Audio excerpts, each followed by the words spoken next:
एक और जो नंबर गवर्नमेंट ने जो फाइनलाइज किया और वो कि जो पर कैपिटा पाकिस्तान की यानी कि औसतन एक जो शख्स की आमदन है उसमें भी इन्होंने शहबाज इजाफा दिखाया है और जो बनती है वो कोई अब कह रहे हैं कि पाकिस्तान की जो पर कैपिटा इनकम है वो $1824 हो गई है सालाना, जो तकरीबन मेरे ख्याल में कोई 5,10,000 बनती है कि एवरेज एक जो शख्स है पाकिस्तान में उसकी इतनी आमदन है। एंड मोर इम्पॉर्टेंटली जो हमारी मईशत का साइज़ है वो भी अब बढ़कर $411 अरब हो गया है।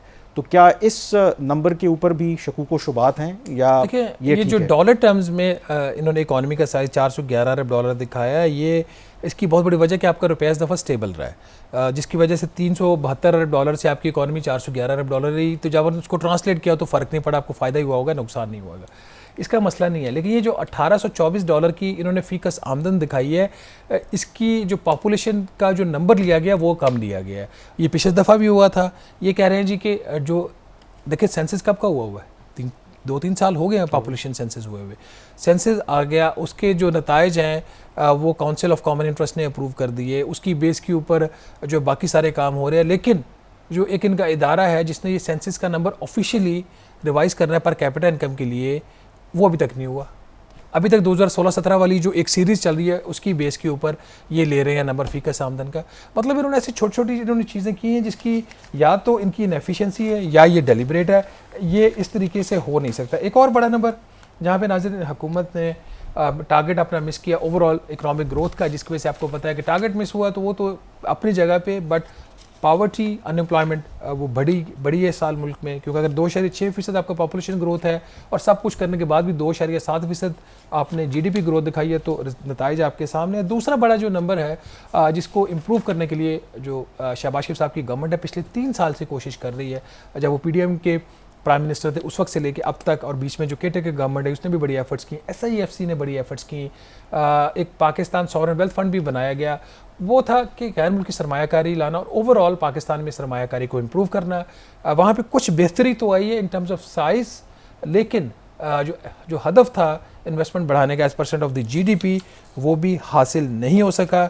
पिछले साल आपको पता है कि जो इन्वेस्टमेंट टू GDP रेशियो है, जो पाकिस्तान की इकॉनमी है उसके हजम के बराबर जो इन्वेस्टमेंट थी वो सिर्फ 13.1% थी। जो पिछले साल की हम बात कर रहे हैं वो 50 साल तारीख की सबसे कम थी।